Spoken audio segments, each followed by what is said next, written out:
The truth is, the Democrats who engage in cultural Marxism feel these white South Africans are the oppressors, and therefore, they deserve what happens to them. Today, we're talking about South Africa. I miss the racism down in South Africa. Finally, a group of people, immigrants that Democrats hate. White people. Who could have thought it? I thought, bring us your poor, your huddled masses. Anyone who's aggrieved and thinks that governments around the world is aggressing against them. Come by the boatload. We'll take millions. They're all legitimate refugees. How dare you suggest they're economic migrants, you racist? You're probably one of those conspiracy theorists that think the Great Replacement is real, even though Democrats fully admit, if you hear people like Chuck Schumer during election season, the goal is ultimately to give them a pathway to citizenship. Really? I thought that was a brutal racist conspiracy theorist. But like with all Democrat narratives, all it takes is for their own ideology to be applied against itself in the slightest of ways, and it crumbles because it's built on no foundation whatsoever other than pure power. Democrats brought 12 million people or more under Joe Biden, but they're freaking out over a few dozen white South Africaners. Episcopal Church Bishop Sean Rowe announced, it's against what we stand for to help white refugees fleeing South Africa because, you see, they're colonialists. That's what they are. And the Episcopalian Church, no, it works with other churches in South Africa. These dastardly white people, they're colonialist. So now the Episcopalian Church that had no problem taking USAID money to bring in a bunch of people as illegal immigrants and claim they were refugees, all of a sudden, all it took was for them to stop was like, oh my God, 50 white people? Nope, can't do that. Woman that was on CNN with Scott Jennings last night said, they're colonialist, they're colonist. And if they have to flee South Africa because things are going bad, why don't they go back to like their country of Germany? Why don't they go to Germany? Others make the claim that they're not in danger because did you see the pictures of these South Africaners that are coming, that are refugees? They look well fed. They're actually wearing clothes that aren't like tattered. So, that must mean that they're not really in threat. But wait a minute. I thought that these weren't the 12 million or so that Biden brought in. I didn't think they were economic migrants. So what's the quality of their clothing matter?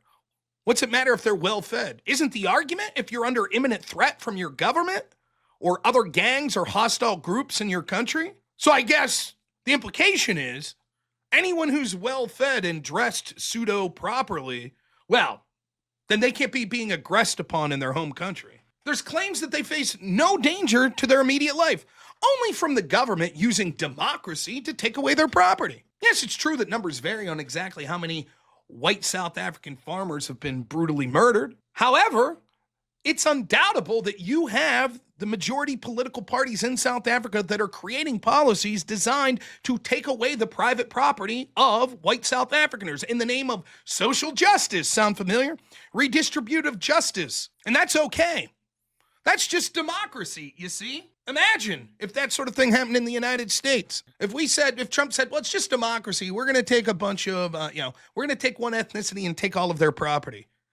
You think Democrats would be, oh, fair enough. The colonizer narrative persists despite the fact that white South Africans, Boers or Afrikaners, trace their origins to the arrival of the Dutch settlers in 1652. They even fought against the British in the Anglo-Boer Wars circa 1899. It doesn't matter. Isn't it nice how these lefties can selectively decide how far back in history we want to go? Many of the Muslims that are in Europe came well after 1652. Does that mean we get to send them packing home? No, you see, it's always just about the cultural Marxism. It's always about which group is the perceived oppressor. And as you well know, it's white people. They're the oppressors. So, 1652, your family's been there since? That's not long enough. You're a colonizer. Hey, I guess that means if your great-great-great-great-great-great-great-great-great-grandfather immigrated to South Africa from a European country, well, now the government gets to steal all of your shit and basically tell you they're going to kill you if you don't like it. Malema, the leader of the Economic Freedom Fighters, or the EFF, he's considered a kingmaker in South African politics because oftentimes the way it works is the ANC, the party that's in charge, they need his group, which controls about 9% of the vote, in order to build a coalition. He's been seen on video singing a song called Kill the Boers. Again, Boers, another term for the white South Africans. He was interviewed recently here, I think maybe as recently as today or yesterday. And he said, no, I'm not suggesting killing white people yet. Not right now. Imagine. Can you imagine if a leader in the United States, imagine that they would have interviewed, I don't know, take your pick, Marjorie Taylor Greene. And they're like, we heard you singing a karaoke song that was basically like, kill all black people. And she's like, whoa. Come on now. Come on.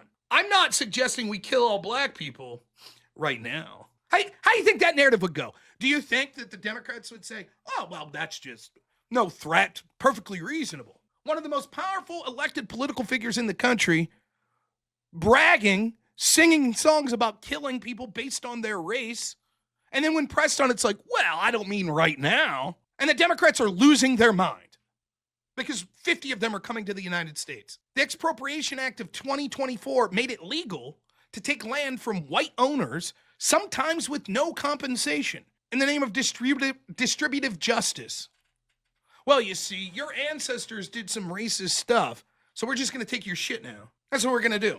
This is the cultural Marxist dream. They would love for that to occur in the United States. All white people should have their property taken, given to the Native Americans and blacks. Reparations! The truth is, the Democrats who engage in cultural Marxism feel these white South Africans are the oppressors, and therefore, they deserve what happens to them.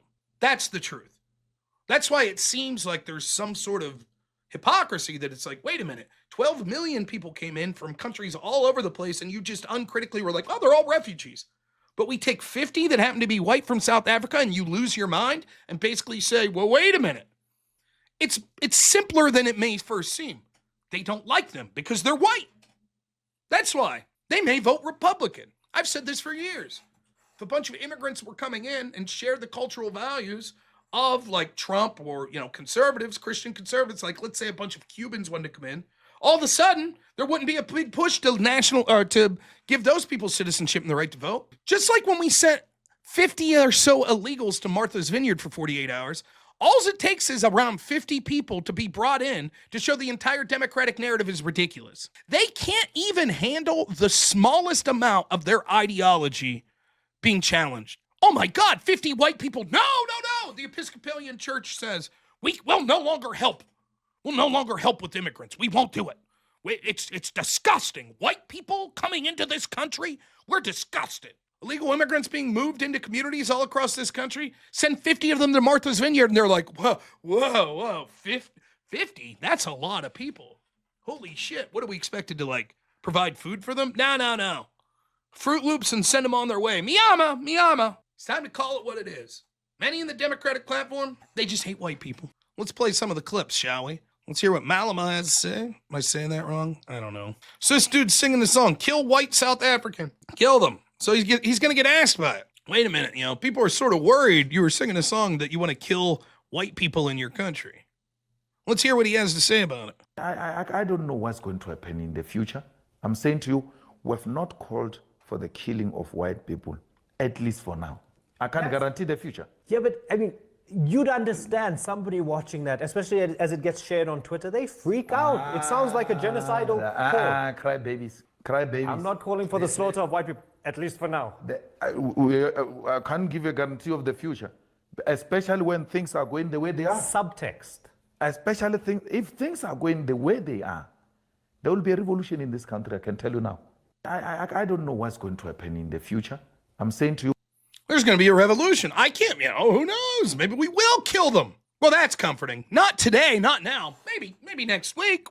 I can't say we won't next week, but, they basically deserve it, right? If things keep going the way, there's going to be a revolution. What's that mean? Here's Episcopal Church Bishop Sean Rowe. Let's see what he has to say. We can't be ourselves in the Episcopal Church and take the step of resettling white Afrikaners from South Africa. Our church has a long commitment to racial justice and reconciliation, and we have historic ties with the Anglican Church of South Africa. Desmond Tutu is a part of been a partner in this work for us.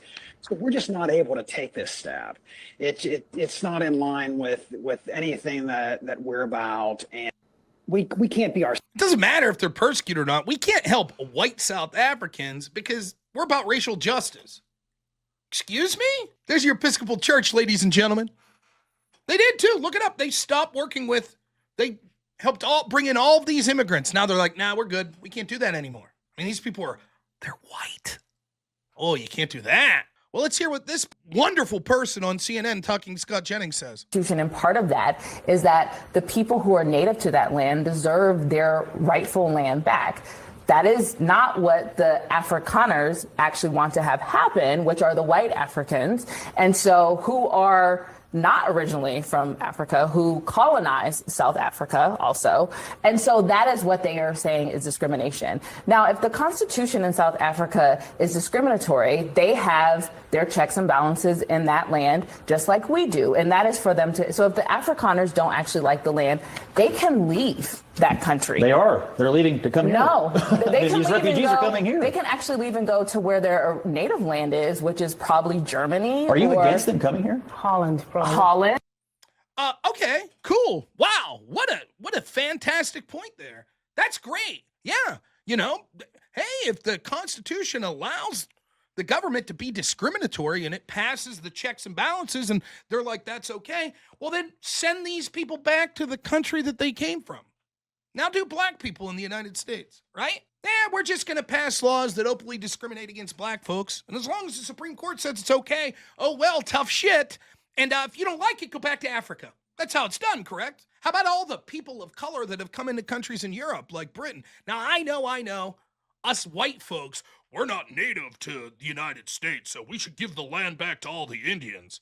Okay, let's say that's the case. Then where are we native from? Do we get that country?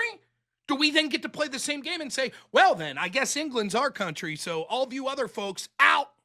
We're taking all of your shit without compensation. That's the game, right? That's what she would say. Yes, send them back to their countries. Right? Isn't that what she would say?